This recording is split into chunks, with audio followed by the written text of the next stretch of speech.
Sveiki sugrįžę į Wellbeing Hub tinklalaidę, kur kalbame apie žmonės darbe. Šiandien su manimi gydytojas, psichoterapeutas Dainius Jakučionis. Ačiū Dainiu, kad atvykai į mūsų studiją. Ačiū, kad pakvietei. Dainiu, iš karto noriu pradėti teiginiu. Darbe emocijoms ne vieta. Girdėjęs? Tai jo, jau 10 metų tas yra, man atrodo. Ir gal daugiau, turbūt visą laiką jisai buvo tas teiginys. Čia tiesiog bandymas atskirti darbinę vietą nuo asmeninio gyvenimo, kas yra neįmanoma. Ar vis tik taip per tos 10 metų niekas taip ir nepasikeitė? Nepasikeitė. Nors aš matyčiau, kad gal keitėsi, tai yra toksai atrodo, kad lygtais buvo judėjimas, kad viskas yra gerai su emocijomis darbe.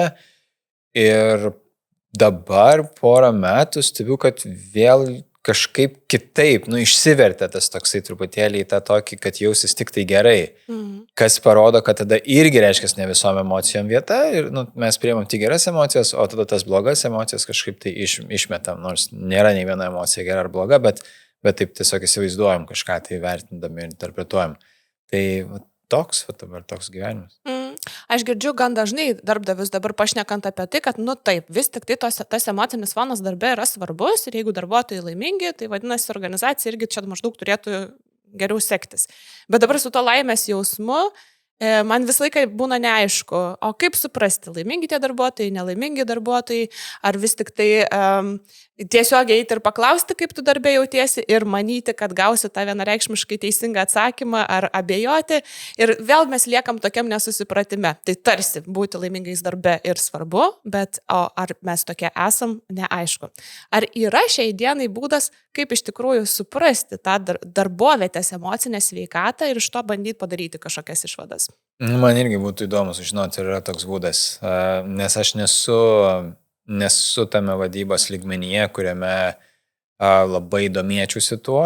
Man atrodo, logiškai, kiek aš esu skaitęs, tai laimės tas momentas jis yra svarbus ir padidina efektyvumą ir galiausiai tada pelningumą įmonės, bet turbūt, kad reikia ir apsibriežti, kasgi ta laimė yra ir ką mes matuojame, ar čia yra, ar gerai jaučiasi, ne, ten startupuose yra ten geras vaibas ar dar kažkas, tai, bet mes nelabai iki galo suprantam, kas tai yra, ar tai yra tiesiog žaidimai, nemokamas maistas, mokymai ir kažkokios tai kitos, nežinau, kaip šiandien kažkaip perksa, nežinau, kažkaip privalumai dar duodami. Verčių krepšelis. Verčių krepšelis. Tai reiškia, aš tikrai nesu tame lygmenyje, kuriame būčiau kompetitingas kalbėti apie būdus tikrinti. Man tikrai pačiam būtų įdomu, kaip tą tikrinti, nes apklausos yra subjektyvios,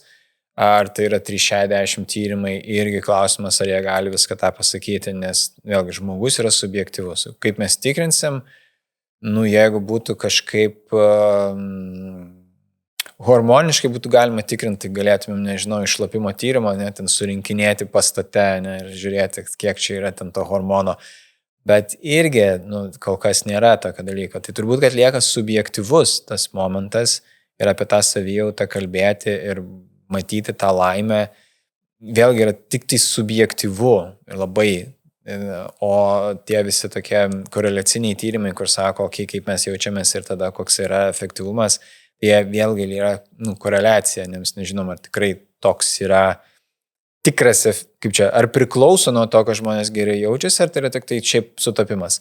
Tai čia yra ta tema labai, man atrodo, tokia kompleksiška, iš daug dedamųjų. Ir aš norėčiau sužinoti, kaip būtų galima patikrinti tą laimę ir tą gerą savijautą, bet aš nesu tikras, kad laimės reikia siekti, tos geros savijautos irgi visai gerai būtų siekti, bet kas ta gera savijauta, tai va čia yra, man atrodo, didesnis klausimas, nes kas kaip moko, tas taip šoka dabar su ta gera savijauta.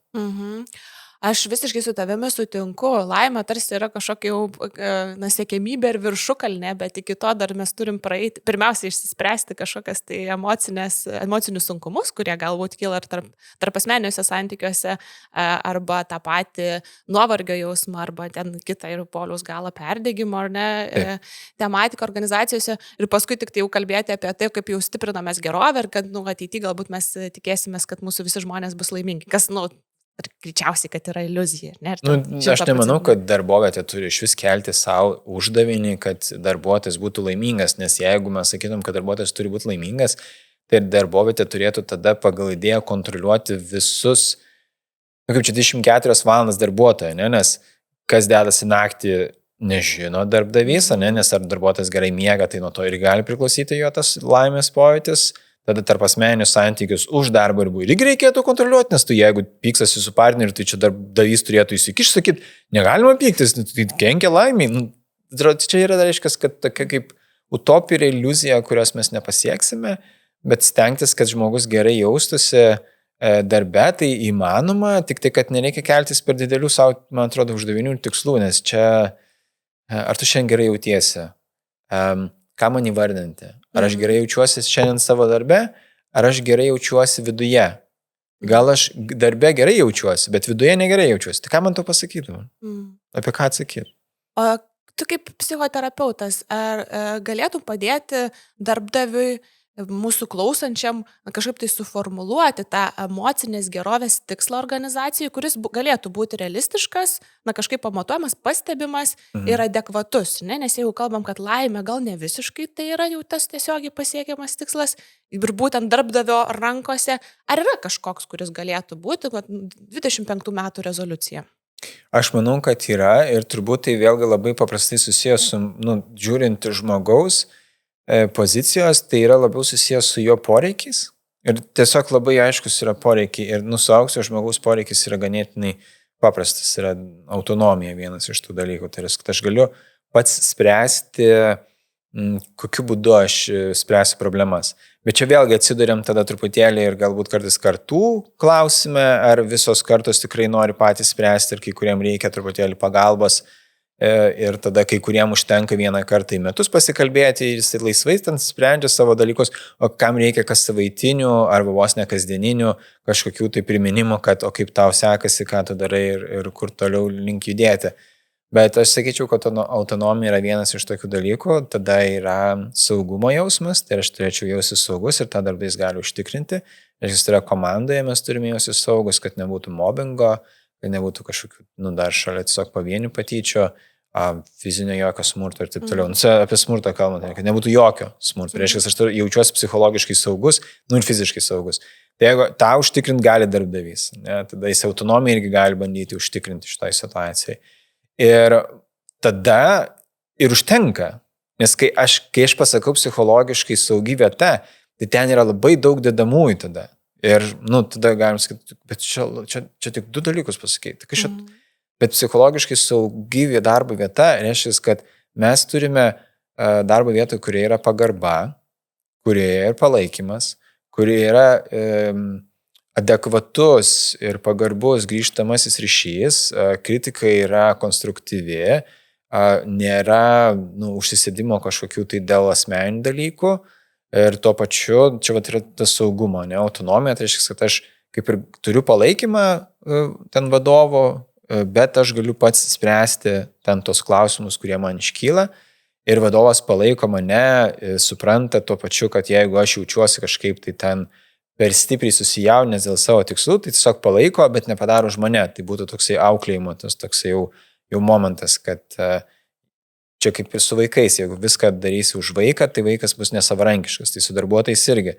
Mes reikia mokyti tikriausiai, kad jie patys gali išspręsti problemas, bet jeigu jie išsprendžia ne taip, kaip vadovas nori, tai jų nereikia mušti, bet jiems tiesiog reikia pasakyti, kad okei, tu išsprendėjai ir fine, viskas gerai. Ir tada vadovam irgi toje vietoje reikia susimažinti savo tada ego, tą tokį, kad viskas bus taip, kaip aš pasakysiu. Tai tada irgi atrodo, kad tai tada nereikia norėti, kad čia visi gerai jaustųsi, nes aš pasakiau, kad gerai jauskitės, tai ir jauskitės. Bet čia irgi yra truputėlį iliuzija, Tai dėl to yra toksai, jisai kompleksiškas. Ir aš kuo toliau, man atrodo, turbūt čia yra su ta patirtim, kuo matai daugiau dalykų, tuo atrodo, kad viskas yra sudėtingiau, bet ir tuo pačiu paprasčiau.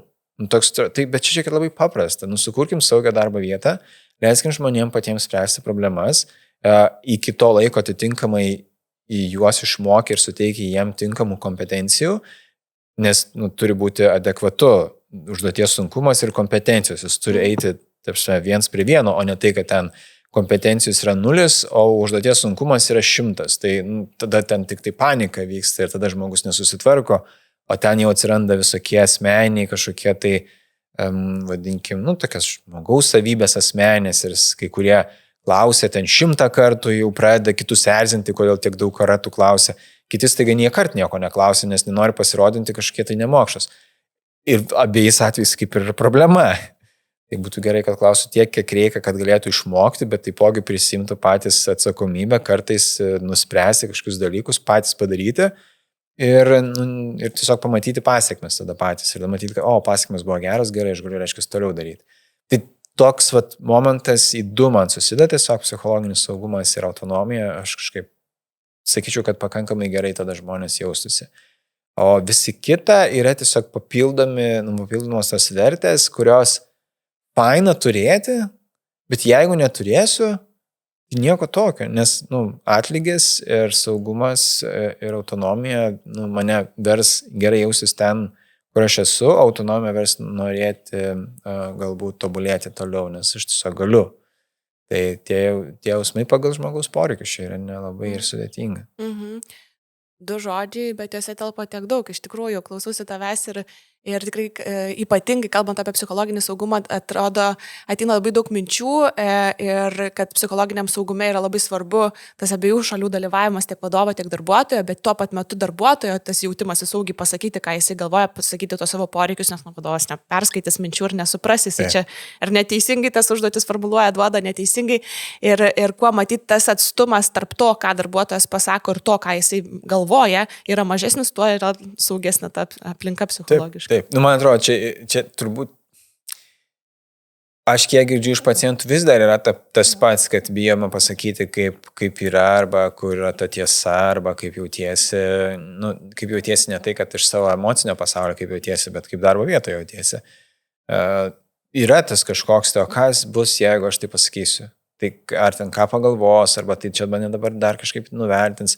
Ir toks įspūdis, kad mes vis tiek žaidžiam tą žaidimą, kur aš suprantu, kad čia yra, kai kas dirba korporacijoje, tai taip ten yra tie labai povandeninių srovių žaidimai visokie, kurie keistai ten labai veikia, bet ilgalaikiai perspektyvai, tai tie, kurie žaidžia tą atvirų kortų žaidimą, jie dažniau susilaukia sėkmės ir nedidelė dalis tie, kurie žaidžia uždarom kortom ir ten bando kažkaip ten kitiem kojas pakišti arba lipti per galvas, jie pasiekia sėkmę, bet mes juos labiau žiūrim, nes jie labiau giriasi. Bet tie žmonės, kurie tiesiog pasiekė savo ten sąžiningų darbų, jie užlipo karjeros laiptais, jie nesigiria, nes jiem kaip ir jokio skirtumo, jie tiesiog dirba savo darbą ir padaro jį gerai, jie neturi dėl ko girtis, nes tai čia jų yra tiesiog toks jų gyvenimas. O kažkas, kas ten turi kažkaip ten skeletų spintoje, tai jau ten visą laiką bando sukti savo uodegą, kad koks aš čia fainas, kaip čia aš kiek daug ką padariau. Nors nebūtinai jisai ten tą padarė, bet pasigirti galima. Tai čia tai aišku, tokias kaip irgi anekdotinės situacijos ir pavieniai tokie pavyzdžiai, bet turbūt, kad labiau tas toks geranoriškumas ir autentiškumas pas žmogų yra tada, kai jisai atviresnis yra ir kai tada yra tas toks bendras atvirumas, kur mes sakom, kaip iš tikrųjų yra. Ir neįsižeidžiam, kai tą išgirstam, o tiesiog priemam tai kaip informaciją, kaip kito žmogaus nuomonę ir tada pagalvojam, ką man dabar su tuo daryti? Bet aš galiu paklausti, nes žmogus atvirai pasakė. Ir jeigu aš paklausiu, žmogus sakys, tai žiūrėk, dabar galiu tą ir tą daryti. Čia nėra kažkokių tai labai sunkių negatyvių jausmų viens į kito pusę. Čia tiesiog yra darbas, kuriame mes norim geriausiai padaryti savo darbą ir tuo pačiu gerai jaustis ir miegoti ramiai, kad nekankytų nebiga, nes rytoj reiks į darbą. Tai toks yra labai paprastas tikslas, o turim, kad darbdaviai išnaudoja darbuotojus, darbuotojai nepasitikė darbdaviais, užsisuka tada tas šoks tai kažkokia nesąmonė. Ir tai, kodėl, kam to reikia, ką žmonės to pasiekia. Tai va šitas mane kažkaip vis vargina, aš nežinau, kiek tai yra tiesa, ką aš pasakoju,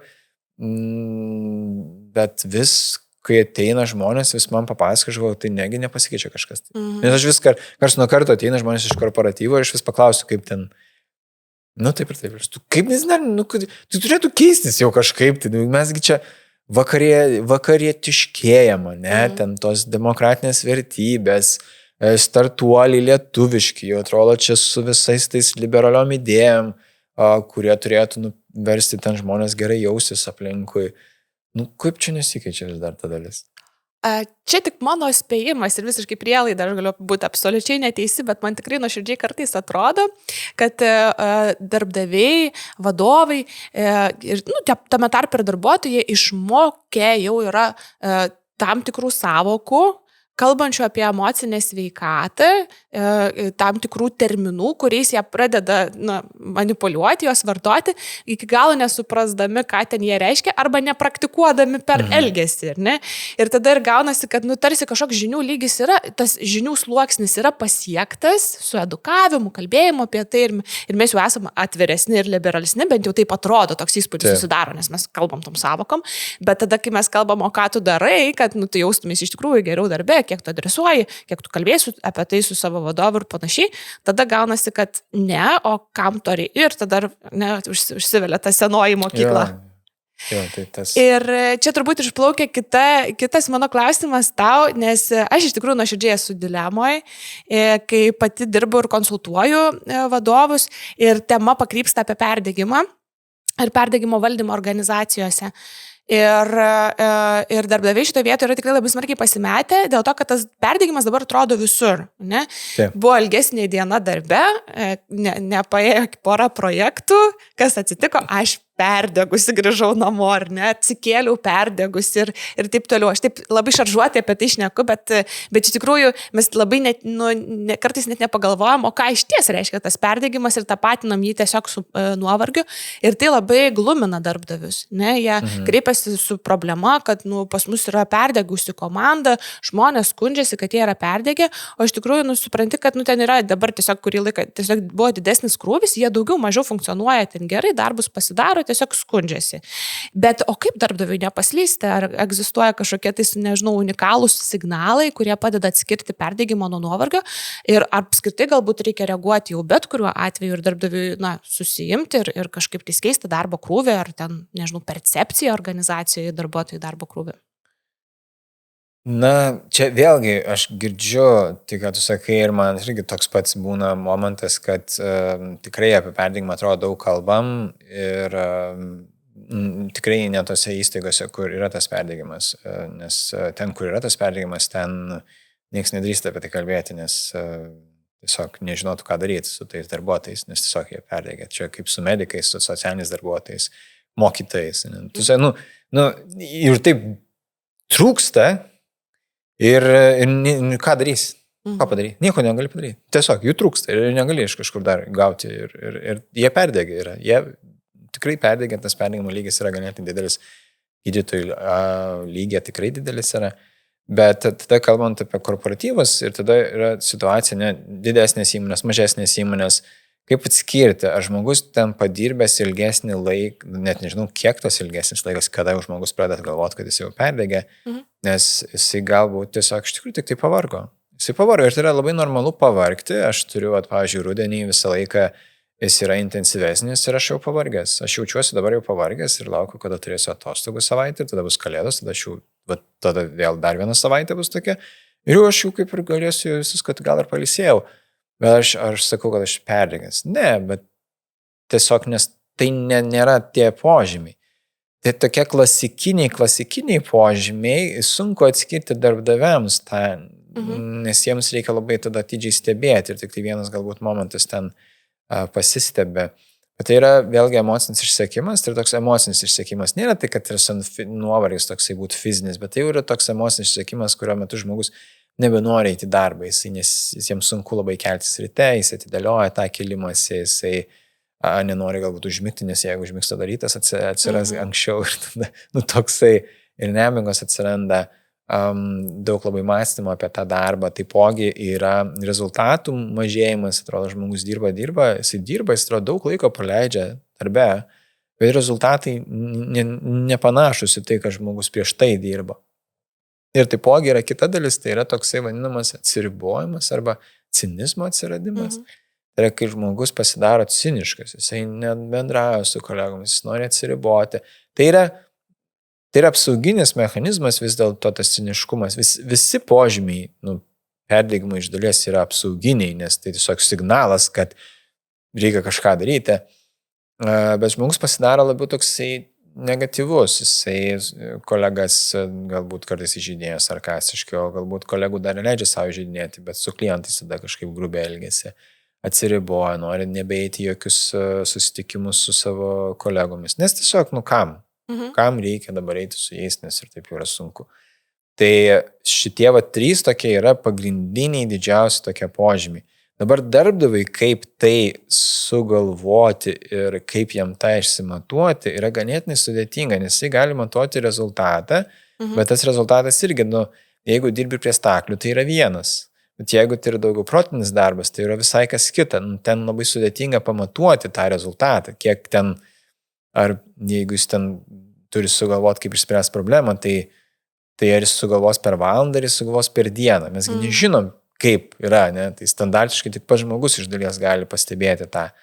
Ir tada darbdaviui yra gan net sudėtinga suvokti, kas tai yra. O žmonės yra mėgėjai pasigauti žodžius ir tada juos naudoti. Sako, aš čia perdegau, o tie, kur iš tikrųjų perdega, jie dažniausiai ir toliau dirba. Jie nėra tai, kad labai, jie tiesiog perdega ir jie dirba toliau, tiesiog pasidaro tokie ganėtinai šalti, atsiriboja, bet dirba, daro ten tus savo darbus, jiem neteikia džiaugsmo daug kas gyvenime, bet jie galvo, čia reikia dirbti, tai dirbs, tai ką padarys.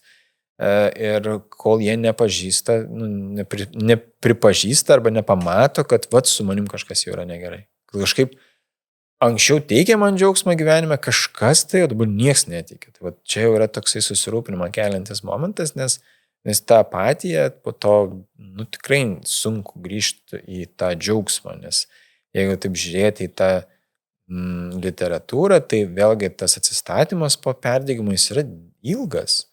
Jeigu aš savaitgalį arba savaitę turėjau atostogas ir po to vėl gerai jaučiuosi, tai čia nebuvo perdegimo jokio. Čia yra tiesiog pavargimas, viskas nuovargis, normalus nuovargis, nes tiesiog susikaupė didesnis krūvis, ten dar gal buvo pabaliavojimų keli, reiškia, miego pritrūko, vėlgi nesirūpintas maistas, dar kažkas ir tiesiog daugiau ten viso to nuovargio. Bet perdegimas žmonės atsigauna daug ilgiau, jie metus, 1,5 kartais užtrunka, kol jie vėl gali atsigauti. Ir tai čia nėra toksai, toks kaip čia vaikiškas dalykas, kur tu pasakai, kad man perdegimas jis iš tikrųjų yra. Ne, jisai nenori nieks tokio dalyko turėti pas save, nes nuo jo labai sunku atsigauti ir išlipti. Ir aišku, kiekvienas žmogus yra dar skirtinga sistema, tai jis dar individualus, tai vienas greičiau pervargsta ir tada pereina į tą perdegimą, kai kas tai lėčiau pereina į tą, tai, aišku, tai krūvis yra pirmoje vietoje. Tas toksai, kad, bet čia ir niekada nėra stebuklingos sistemos, kuri tai sunormalizuotų. Nes dabar, jeigu mes sakom, gerai, visiems yra krūvis toks, kažkoks, ne?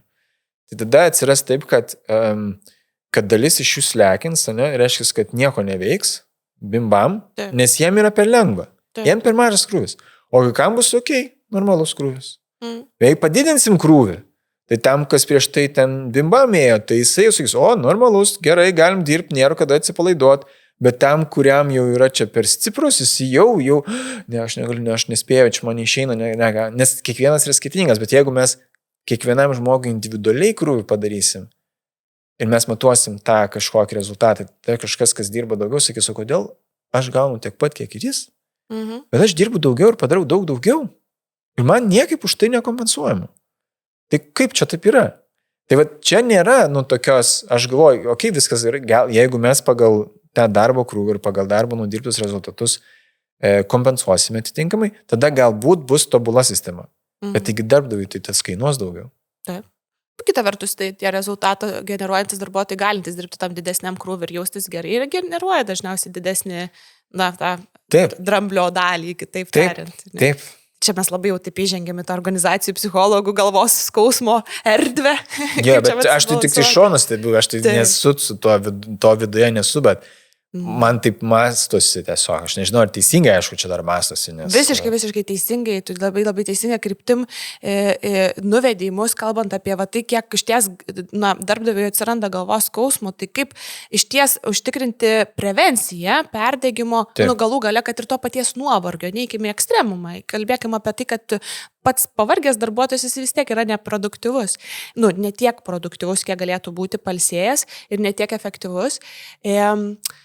Bet sakykime, jeigu yra tas atvejis, kai darbdavys atpažįsta visus 3 simptomus, jis jau daug apsišvietęs, galbūt savo gyvenimą patyręs ir negali atpažinti, tai kam dabar su tuo darbuotoju daryti? Metai laiko, sakai, ar ne, ta būsena tvarkosi. Tai čia tas, kad metai laiko, tai čia vėlgi yra daugiau teoretinis tas toks momentas. Žmonės, kai kurie iš tikrųjų metus laiko būna toje situacijoje ir jie turi užtrukti, kol atsigauna, kol išeina iš ten.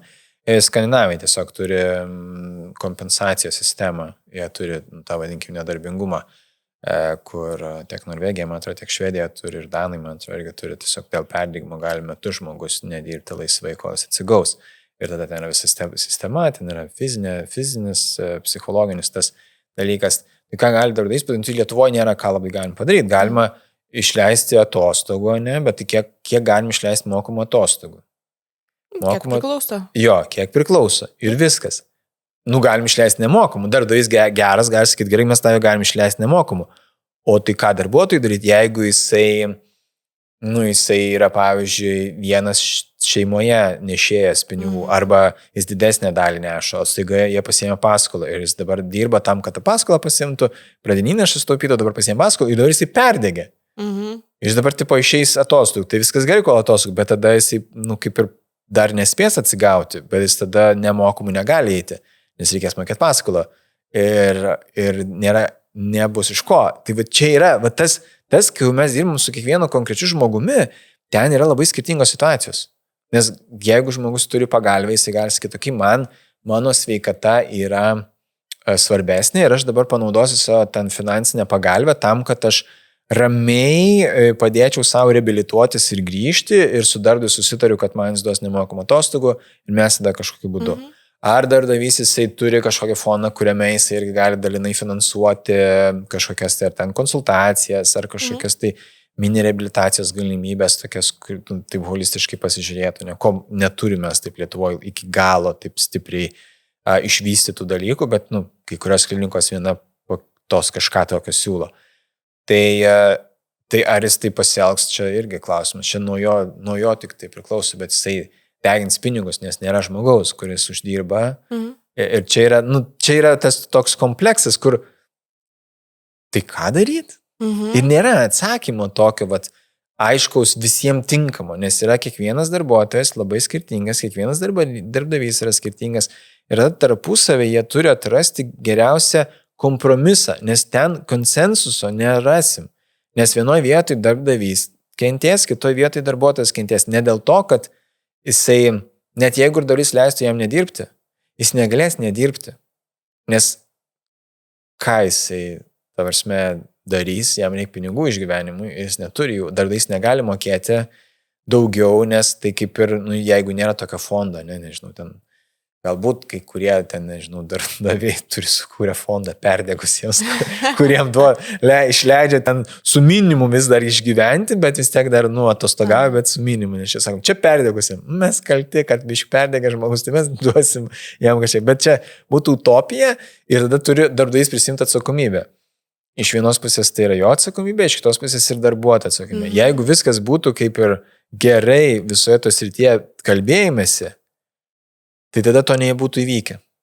Bet kartais yra tai, kad darbuotojas tai nesupranta, kad jisai per daug jau dirba. Jis galvoja, kad tiesiog daug dirba ir jisai ten toks, wow, ten tie vadinami, anksčiau tai vadinam, A-tipo asmenybės. Ten reikia pasiekti man rezultatų, dirbu. Mirsiu darbe.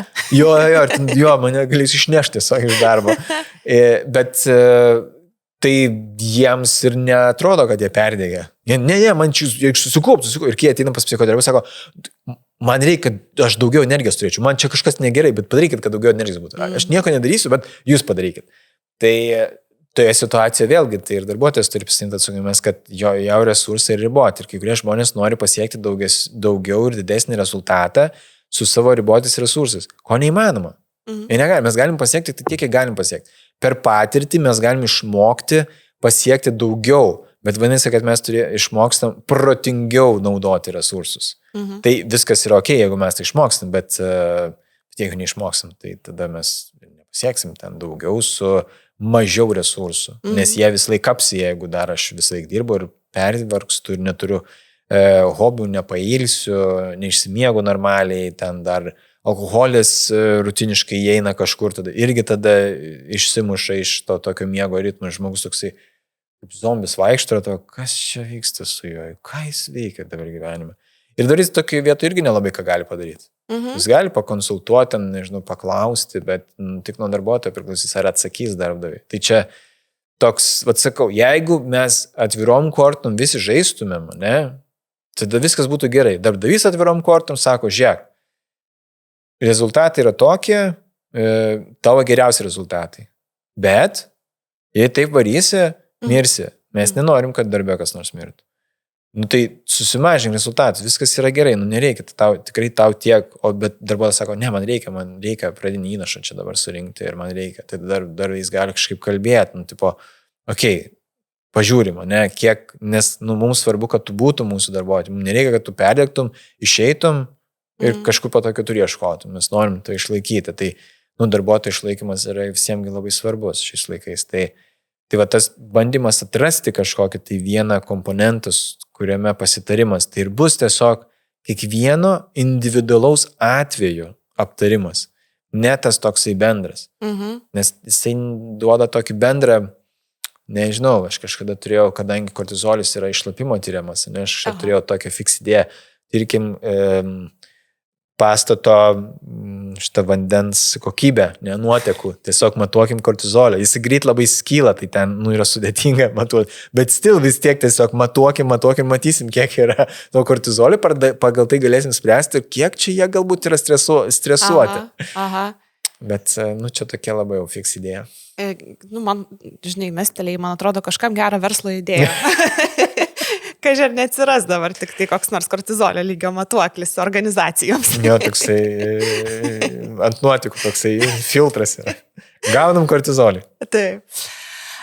Labai patinka ta mintis, kurią girdžiu iš tavęs, tai kad vis tik tai perdegimas, nors ir tokia tarsi labai individuali būsena, žmogaus paties būsena, dėl kurios įprasta kaltinti darbdavį, kad jisai čia kaltas su savo darbo krūviais ir ten be galo ambicingais tikslais, vis tik tai yra dviejų pusių eismas. Ir darbdavys čia neša savo vėliavą, bet ir darbuotojas lygiai taip pat, kalbant apie jo gyvenimo būdą, režimą, pasirinkimus tam tikrus ir tą patį atvirumo lygį. Ir čia vėl turbūt grįžta ir tas psichologinis saugumas ir autonomija, kaip būdai darbdaviui tam tikrą prasme užsiimti perdegimo prevenciją organizacijoje.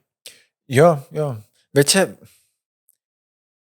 aš kiek esu matęs pacientų, kurie ateidavo, tai yra įstaigos, kur jie iš vis nedirba beveik žmonės, nes jie dirba labai rutininius darbus, kur ten, nežinau, ten pinigų plovimo prevencija, ne, kur tiesiog kelias funkcijas reikia padaryti.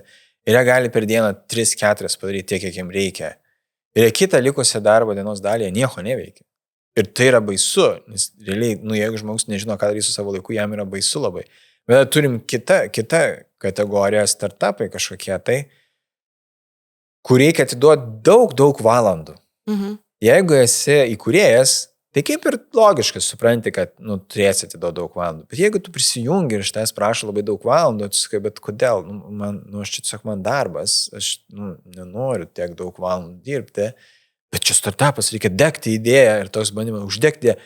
Jo, bet mano galbūt sveikata yra svarbi. Ir čia vėlgi yra tada, tiesiog žmonės turi patys irgi išmokti resursus savo suvokti, kiek jie turi tų resursų. Ir jie turi rūpintis, nes jeigu jie deda tam tikras pastangas, tai reiškia rūpintis savo fiziniu kūnu, taipogi tada maistu, miegu, tada ir kažkokiu tai poilsiu tokiu, kuriame galėtų atsigauti psichologiškai, tada jie turi daug daugiau resursų, jie tą bateriją pasikrauna. Bet jeigu jie nesirūpina, yra tiesiog didelis darbos rautas, o jie tiesiog grįžta namo ten prieš miegą priryja, užgeria alum arba tiesiog priryja, nes negeria ir tada eina miego, tada ryte taip sunkiai atsikelia, nes būna iš vakaro privalgia labai daug. Tada jie vėl eina ten taip ir tiesiog, bet aš neturiu kada eiti sportuoti, neturiu čia laiko kada valgyti, nes čia reikia dirbti. Tai tada jų organizmas labai greit išsenka, ta baterija išsenka ir tada galim sakyti, jo, bet labai didelis krūvis. Krūvis didelis. Bet ar tu pasirūpinai savimi, kad galėtum atlaikyti tą didelį krūvį? Tai va čia irgi yra kita dalis, kur žmogus pats turi rūpins, niekas už jį nepasirūpins, kad jisai galėtų atlaikyti tą krūvį. Jeigu jis negali atlaikyti tą krūvį, tai jam nebūtina ten dirbti. Jis gali kažkur galbūt kitur dirbti. Taip, ne visi žmonės, tai aš suprantu, tas teorinis pasirinkimas yra teorinis pasirinkimas. Kai kas neturi to teorinio pasirinkimo, yra teorinį pasirinkimą turi, bet praktinio pasirinkimo neturi, nes namai, šeima, vaikai turi išlaikyti, negaliu rinktis, nes nežinau, ar aš galėsiu dabar staiga išėjęs iš šio darbo, šito ras kažką kitą. Negaliu rizikuoti, neturiu laiko kada ieškoti, nes galbūt dirbu mažai kvalifikuotą darbą ir tas darbas aš neturiu daugiau kompetencijų, bet aš nebeturiu laiko kada mokytis kažkaip keltas kompetencijas, nes reikia grįžti namo, prižiūrėti šeimą. Yra daug yra labai mes, kai esam tam burbule Vilniaus ir tame, ten nežinau, vienaragio, dar mažesnė burbule, tai viskas atrodo, kas čia nepatinka, čia gynais į kitą darbą. Jo, bet dažniausiai čia kalbam apie 25-30 metų žmonės, kurie gyvena po vieną arba poroje, bet nesusituokia ir neturi dar vaikų. Jie neturi labai daug rūpesčių. Jie tiesiog gyvena savo labai gerą gyvenimą ir jie gali labai lengvai rinktis. Bet kai tau yra jau 40 ir tie vaikai ten paaugliai kokie nors ir dar reikės juos univerą išleisti, neturi tokio didelio pasirinkimo. Teoriškai visi turi pasirinkimą. Visi visada 100% turi pasirinkimą. Praktiškai taip norėčiau rinktis, bet o kas jeigu nepaeis? Ir tada iš tos baimės žmogus nesirenka, nes Rizika tiesiog per didelė. Taip. Okay. Jo paminėjai 40 mečius, bet aš dar galvoju, žinai, apie 50 mečius ir žmonės, kurie artėja pensiją. Ne, ten tai šis yra, ta dar baisiau yra ta dalis, kur ten sėdėk ir tylėk ir tik tai nerodyk ženklų, kad kažkas sudėtinga. Taip. Ir žinot, tokiu atveju, kai ir vadovai, jie tiesiog netenka darbo ir viskas, jie nebeturi kur įdirbti, nes niekas nenori jų priimti. Nes vieniem jie yra per daug kvalifikuoti ir jų negali priimti paprastesnį darbą, o kiti sako, ne, tai ten amžius čia toks. Nesusikalbėjo, mūsų labai jauna komanda, tai čia netinki. Ir čia yra dar viena tema, kur mes daug apie tai šnekame, apie ten įvairovę ir įtraukimą ir taip toliau, kaip mes keičiamės, bet kol kas realybė išties yra tokia, kokią įvardyji tu. Ir aš labai tikiu ir linkiu mums eiti į tą kitą brandos lygį, kur mes išties matysim daugiau žmogaus kompetencijas, kur mes gebėsim atpažinti poreikius ir pagal tai personalizuoti darbo vietas ir atliepiant ir tos poreikius ir surandant būdą, kaip pataikyti su darbo krūviu ir padėti tiem iš tikrųjų žmonėm, tam tikrą prasme pajausti laimę, bet, aš galvoju, kad čia yra ateitis. O dar grįžtant šiek tiek prie perdegimo, kadangi ta emocinė sveikata, vis tik tai, sutikim, yra neretai tabu organizacijose, ypač jeigu, vadovai nėra niekaip susidūrę su psichologija arba su psichologu savo gyvenime, tai neretam būna dilema, tai vis tik tai kad aš akivaizdžiai matau darbuotojo elgesio pokyčius, ar galima tai adresuoti darbuotojui, sodintis ir sakyti, žiūrėk, aš pastebėjau, kad tu pastaruoju metu, nežinau, liūdnesnis, galbūt mažiau šypsaisi, galbūt, nežinau, piktesnis, arba tas cinizmas, kas manau, kad darbdaviui tai yra labai, labai ryškus ženklas, ypač jeigu tai liečia klientus, ar ne, tai liečia tiesioginį rezultatą. Tai etiška čia taip tam darbdaviui neturint to psichologinio išsilavinimo į tuos klausimus eiti, ar čia plona riba, kaip tu pats manai? Ne, tai priklauso, ką jisai daro, jeigu jisai adresuoja tik tai, ką jisai mato, tai jis adresuoja tik tai, ką jis mato. Svarbiausia yra neinterpretuoti to. Čia yra, tipo, tai jeigu čia yra, nes interpretacija yra sunkiausia. Ir reikia atsargiai labai siūlyti pagalbą arba aiškinti, kad reikėtų kažką daryti su savimi. Nes, visiškai psichikos sveikata yra ganėtinai jautrus dalykas ir mes turime ir amžiaus tas skirtumus, kur jaunesni žmonės daug lengviau kalba apie savo psichikos sveikatą ir ten yra visai normalu kalbėti su vadovas galbūt apie savo taip, kaip jie jaučiasi. Bet aš sakyčiau, kad jeigu vadovas jisai gali matyti tik tai ir pasakyti dalykus, kuriuos jisai mato. Neinterpretuoja, bet mato. Tai yra, ką jisai pamatė. Tai va čia yra, viskas yra okei. Dabar siūlyti pagalbą kažkokią, tai jau nebe jo yra. Prasme, nes kiekvienas pasiūlymas yra skambantis taip. Su tavim kažkas yra negerai. Gal tu kreipkis pagalbos. Ir dabar, nežinant žmogaus, nežinant kaip jis reaguos, neturint su juo kažkokio tai santykio, kuriame yra kažkoks va toks galimas pasiūlymas, tai jis gali tiesiog, susigadinti dar labiau tą santykį. Bet vėlgi, jeigu mes kalbėtume apie atvirumą visą tą, kur siekiamas, kur tai ten nebūtų to. Nes tai yra tiesiog, aš pasakau, ką aš matau, aš pasiklausiu, ar aš teisingai matau, ar aš teisingai interpretuoju kažką, tai ar man nereikia interpretuoti ir paklausiu, jeigu reikės pagalbos, ar tu norėtum, kad mes tau pasiūlytumėm kažkokią pagalbą, arba net nieko nesakau, sakau tiesiog, kad jeigu ką, tai kreipkis, yra ten priemonių ir dar kažko. Bet čia vėl yra nuo žmogaus priklauso, nes vienam pasakymas, kad mes turime pagalbos priemonės, reikš, kad tai mane laiko kažkokiu nesveiku. Nors aš gal tiesiog biškį paliūdėjau, nes nežinau, šunį palaidojau. Ir yra didžiulis liūdesys, bet aš nepasakiau niekam apie tai. Nežinau, kodėl nepasakiau, nes nenorėjau daryti dramos iš to, tiesiog norėjau pabūti su savimi. Tai čia dalis yra labai svarbi, kad turim atskirti tarp to, tipo, kur aš kišuosi į kito žmogaus reikalus, o kur yra tik tai mano pastebėjimai ir tada aš galiu klausdamas pasitikslinti, bet vėlgi išlaikyti pagarbų tą tokį, kad aš nieko neinterpretuoju ir nenoriu interpretuoti, tiesiog noriu pasirūpinti tavimi ir būti šiaip tai teisingu ir sakyti, kad šiaip aš tai noriu pasirūpinti įmonę. Ir nereikia, ir darbuotojas jis neturi labai įsižeisti, nes jis dirba tam, kad įmonė uždirbtų. Čia, taip yra. Ir čia nėra tipo, oi, darbdaviai dirba dėl darbuotojų. Kaip? Jie norėtų, kad darbuotojai gerai jaustųsi tam, kad jie galėtų daugiau uždirbti. Ir tai yra normalu. Taip veikia kapitalizmas. Viskas fine. Ir kai tai yra taip labai aiškiai viskas pasakyta ir nepučiama muilo burbulų, tai nuostabu. Tada visi yra labai aiškus, o ten, kai aišku, asmenybiniai visokie dalykai atsiranda, nes taip kaip aš noriu, tai taip niekada nebus, nes visi yra asmenybės labai dideli ir ten kažkas labai narcizas, arba turintis bruožų tokių, kažkas tai labai nusižeminęs ir taip toliau. Tai čia atsiprašau, ar narcizą gal nebūtina, čia buvo paminėto, bet tai buvo. Aha, naują savoką įvedė, žinai. Galimai bus vartojama. Gerai. Kalbant apie psichologinio saugumo kūrimą, ką patartum mūsų besiklausančiam darbdaviams, pavyzdžiui, nuo ko jie galėtų pradėti, kad savo tą psichologinį saugumo lygį pakeltų bent keliais procentais organizacijai? Tai aš turbūt pačio paprasčiausia žingsnė yra tai visų pirma sukurti tokią sąlygą, kad nebūtų mobbingo apraiškų.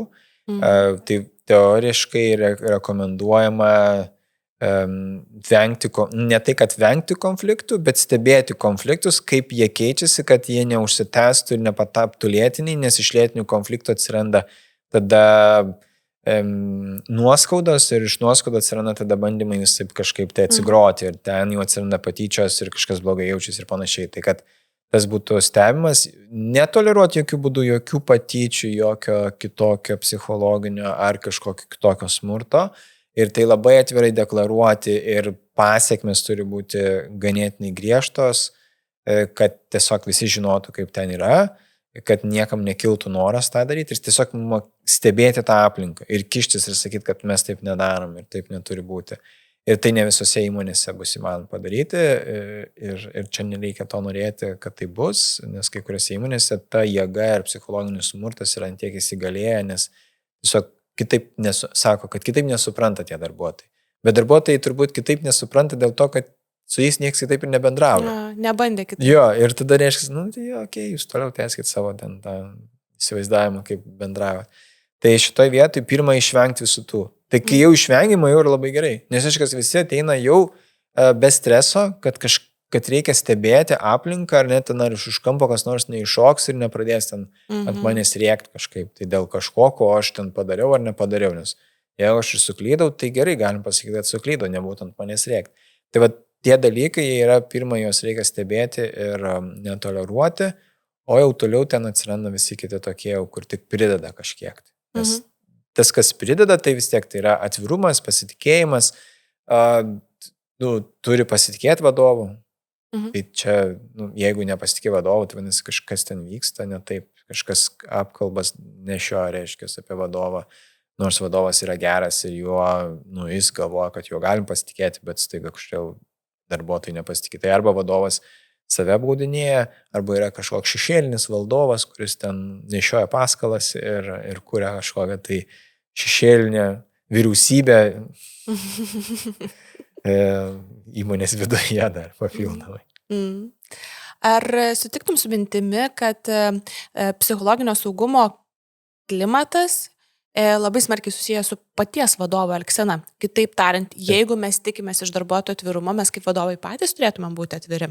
Tai taipgi ten yra posakis lietuviškas, kur žuvis pūva nuo galvos. Siaubingas posakis, bet toks teisingas, iš ties nėra geresnis. Taip, bet ir geri dalykai prasideda nuo to. Aišku, sunkiau. Blogus dalykus daug lengviau implementuoti šitoje darbovietėje negu kad gerus, nes vadovas susiduria su daug didesniu pasipriešinimu, įvesdamas kažkas naujoves, kurios turėtų pagerinti situaciją, nes visi galvoja, kad čia nesąmonės kažką čia darai, kažką rizgi. O tos negatyvius dalykus, tai žmonės tiesiog mato iš elgesio. Jie mato iš pavyzdžio, tiesiog jie pavyzdį mato ir jie tiesiog galvoja, kad taip galima ir kartoja. Tai jeigu vadovas nesilaiko žodžio, vadinasi, galima ir mums nesilaikyti žodžio. Jeigu vadovas pasakė, bet neištiesėjo, vadinasi, ir nepaaiškino, kodėl taip įvyko, vadinasi, kad jo neverta pasitikėti. Tai čia yra tiesiog labai didelis pavyzdys, pats vadovas ir vadovai didelis darbas, didelis galvos skausmas, visus sugaudyti, suvokti, be abejo suprasti, kad ne visą laiką 100% darbuotojų bus patenkinti, bet ir suprasti, kodėl nepatenkinti ir tada valdyti tą riziką su tuo vienu darbuotoju, kuris yra nepatenkintas, kad jisai neišvestų viso kolektyvo iš tos pusiausvyros. Tai čia žaidimas, geriausia taip vienam, kaip psichoterapeutai. Reklama. Rinktis psichoterapijos studijas. Galbūt. Žinai, aš klausausi tavęs ir man tokia mintis kyla, kad psichologinis saugumas jisai gali karts nuo karto būti klaidingai sutapatinamas su tuo, kad čia pas mus saugu ir mes kalbam tik apie gerus dalykus. Ta prasme, kad viskas yra tik gerai, viskas labai pozityvu, mes viską išspręsim ir taip toliau. Ir čia gal turbūt yra didžiausia rizika tą psichologinį saugumą, ne visiškai teisingai, turbūt priešingą efektą padaryti. Tai, neigti, kad yra visko, ar neigti, kad ten yra tų pačių konfliktų, kažkokių tarp asmeninių, tarp skyrių, tarp grupių, tarp žmonių, arba neigti, kad organizacija susidūrė su kažkokiais sunkumais, nes tai yra gyvenimas ir paprasčiausiai tas organizacinis ciklas. Kaip manai, ar egzistuoja kažkoks tai tinkamas balansas tų pozityvių, negatyvių dalykų, o galbūt tu esi šalininkas kažkurios vienos ar kitos pusės, kaip tik? Jo, aš esu priešininkas only good vibes situacijos darbe. Man atrodo, kad čia yra nesąmoninis, tas gerais norais kelias į pragarą grįstas. Man taip mačiutė sakydavo. Tai va čia yra tiesioginis pavyzdys, kai iš to didelio noro, kad būtų viskas gerai, periname į neįgymą to, kad nėra nieko blogo, nieko nevyksta. Tai faktas, kad tai nesąmonė. Aš kalbu apie atvirumą ir atvirume yra viskas. Tai yra mes tiesiog matome dalykus, kokie jie yra. Ir vėlgi aš suprantu, kad gal man kaip nedirbančiam ir nesančiam vadovui, nebuvusiam niekada vadovų, tai gali ir kiti žiūrėdami sakyti, čia aš nesąmonės kalbu, nes čia nesąmonė. Nes, kaip čia dabar galvoti, kad mesgi turim, kad kaip čia, turim padaryti, kad visi jaustųsi gerai.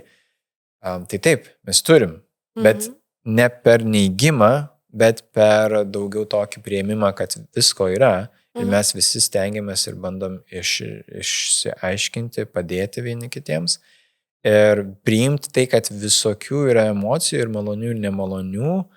Ir tas neigimas kažko tada atsiranda taip, kad darbuotojai ateina į darbą ir jie tada jaučiasi, kad aš negaliu nieko blogo pasakyti, negaliu net pasidalinti kažkokią galbūt nemalonę emociją, nes čia negadink vaibą mums, čia mes visi gerai, čia reikia čia negatyvo. Tai aš nepritariu tam, man atrodo, kad čia irgi yra vėlgi į kraštutinumus labai nueinama, norint padėti žmonėms gerai jaustis, bandant juos apsaugoti nuo negatyvo, tiesiog kasamas į savo duobėją, į kurią vis tiek reiks įkristi kažkada. Tai vienu žodžiu, turbūt psichologinis saugumas stovi ant pamato tų tiesiog dalykų adresavimo, kurie vyksta organizacijai. Taip. Tiek pozityvus, tiek negatyvus. Nors turbūt įvykiai patys iš savęs jie yra tiesiog įvykiai. Jie tiesiog yra įvykiai. Mūsų reakcijos ir mūsų interpretacijos tų įvykių daro įtaką, kaip mes į juos reaguosime ir po to kokį dar kipišą apie tai sukelsim. Kalbėdamas apie psichologinį saugumą, paminėjai grįžtamą į ryšį, kad tai yra svarbi priemonė, kuri padeda puoselėti, kurti psichologinį saugumą. Kaip vis tik tai tą grįžtamą ryšį suteikti taip, kad tai nevirstų kritika ir kad tai padėtų formuoti psichologiškai saugų ryšį tarp manęs ir tavęs, tarp vadovo ir tarp darbuotojų? Tai nekritikuoti. Čia, žinok, labai slidi riba, žinai, ką reiškia nekritikuoti. Tai o kaip, jeigu aš sakau kitam žmogui, jis kažką blogai padarė, kokiu tikslu aš tai sakau jam? Turbūt siekdamas, kad jisai to nebedarytų. Tai taip. Tai jeigu siekiu, kad jis to nebedarytų, tai čia yra geras tikslas ir aš galiu tai sakyti. Bet ar visą laiką aš taip darau? Galbūt kartais noriu aš jį pasakyti, kad jisai yra blogas, kad jis yra neteisus, kad jis pats kaip žmogus, su juo kažkas yra negerai. Taip. Tai va čia yra skirtingi tikslai. Aš, kai sakiau, kad nekritikuoti, tai reiškia, kad nekritikuoti žmogaus. Realiai tai nesakyti kritikos į žmogų, bet tiesiog atkreipti dėmesį į elgesį, į kažkokius procesus. Ir vėl tai yra būdas, kaip aš pasakysiu.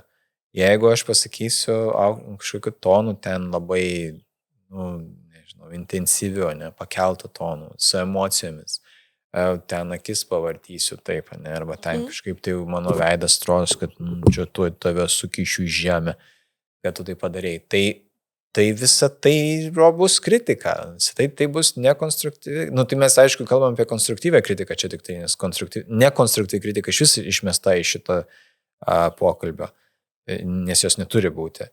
Bet konstruktyvi kritika tai čia vėlgi yra, ką aš noriu pasakyti ir kokio tikslo aš noriu tai pasakyti.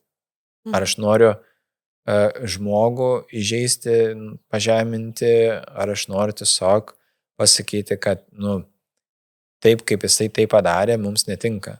Ten man netinka. Ir vėlgi čia irgi, o kodėl vadovas turi nuspręsti, kaip čia tinka, kaip netinka. Tai jau kaip jis argumentuos, kodėl tada tas žmogus blogai. Jeigu jis padarė taip, kaip padarė, mes turime gerus rezultatus, bet jis galbūt ne to keliu padarė kaip vadovas. Tai kodėl turėtų jis daryti kitaip? Taigi viskas gerai, jis normaliai viską padarė. Tai čia yra tas, kur sumuštinio principas, jisai man atrodo netinkamas, nežinau, ten aš pasakau kažką gerą, tada pasakau kažką blogo, ir vėl pasakau kažką gerą. Tai yra mechaniškas toksai pasiruošim, čia pasirašom 3 eilutes ir tada išsakom. Nesąmonė. Nes kas iš to? Aš galiu pasakyti, kad žmogus kažką tai padarė prastai, bet tai nereiškia, kad jis yra blogas darbuotojas.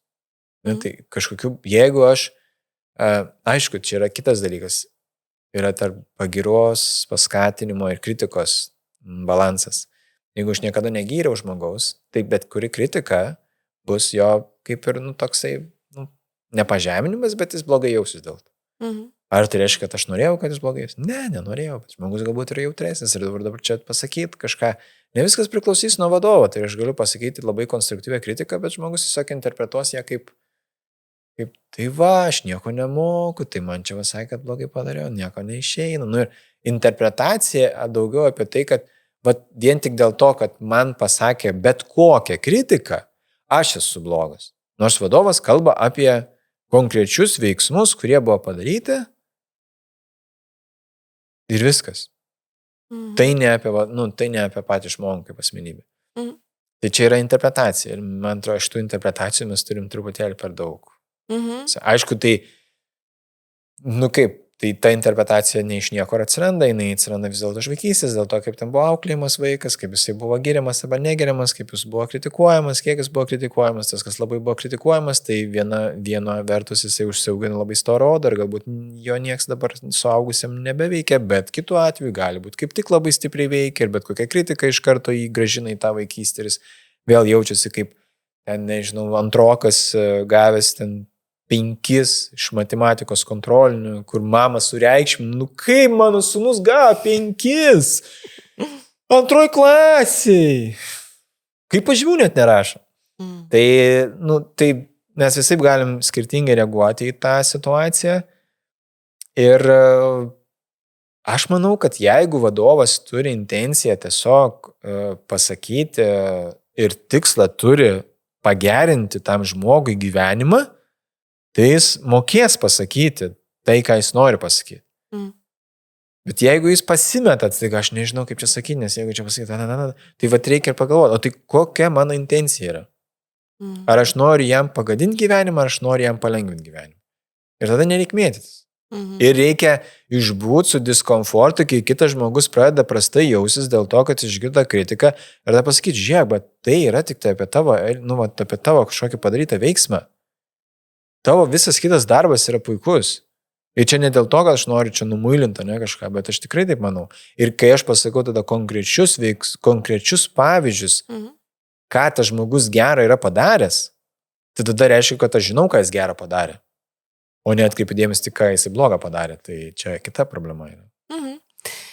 Nuskambėjo labai gili mintis, kad teikiam neigiamą grįžtamą ryšį arba tą konstruktyvę kritiką orientuotą į elgesį, bet ir tą pagirimą, ir tą pastiprinimą mes irgi kreipiame į elgesį, teisingai? Taip. Mums faina pasakyti šaunuolis, bet jis nieko nereiškia. O, koks tu fainas. Ir pagelsiu atlyginimą už tai. Ne. Tai toks, čia labai lengvas atsifutbolinimas. Pasakyti, liuks. Kas liuks? Dirbi liuks. Tai ką reiškia, ką aš gerą padariau? Viską, ką darai, yra liuks. Tai čia apie nieką, tai nereikia net tada to ir sakyti.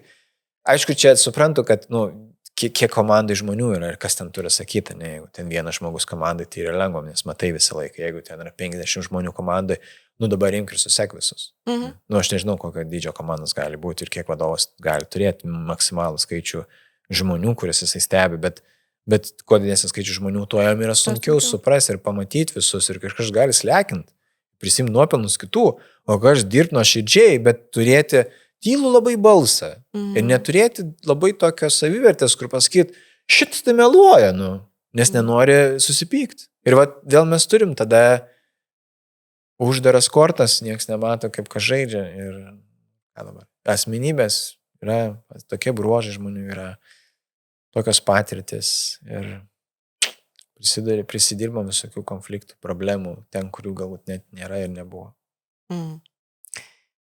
Pabaigai pasvajokim šiek tiek. Kaip tau iš psichoterapeuto pusės atrodytų ta tokia svajonių organizacija, kur darbdavys daro teisingus dalykus iš būtent emocinės sveikatos stiprinimo pusės ir vienok tai reiškia, kad darbuotojai patiria kažkokias malonės emocijas darbe ir ten apskritai yra atviri ir tuo pat metu ir produktyvus ir viskas tarsi tokiai homeostazijai. Kitoj pusėje stovi faktas, kad tau darbo kaip psichoterapeutui mažėja. Nemažėja. Gerai, čia sakykime, nesakau, svajokim. Jeigu svajokim, tai jo, aš vis neturiu darbo. Sakykime, tu visiškai neturi darbo. Tai ta organizacija, tokia svajonių organizacija, nežinau, keli pagrindiniai dalykai.